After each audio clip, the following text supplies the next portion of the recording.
नमस्कार दोस्तों, स्वागत है आपका द भोजीवुड अपडेट में। दोस्तों, इस वीडियो में हम बात करेंगे पवन सिंह के रिलीज किए गए नए बोलबम सॉन्ग गौरा रूसा जन के बारे में।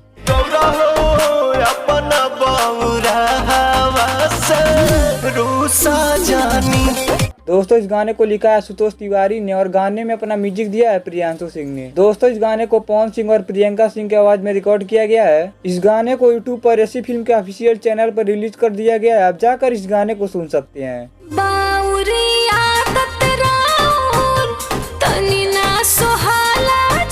और दोस्तों, यदि आपने इस गाने को सुन लिया है तो आप हमें कमेंट बॉक्स में बताएं कि पवन सिंह का यह बोलबम सॉन्ग आपको कैसा लगा। मजा आया और मैं ये जो मजा है हिंदुस्तान के हर व्यक्ति को देना चाहता हूँ। और दोस्तों, भोजपुरी के ऐसे ही लेटेस्ट अपडेट पाने के लिए बने रहिए हमारे चैनल द भोजीवुड अपडेट के साथ। और वीडियो पसंद आए तो लाइक कीजिए, शेयर कीजिए और साथ ही हमारे यूट्यूब चैनल द भोजीवुड अपडेट को सब्सक्राइब कीजिए। मिलते हैं अगले वीडियो में।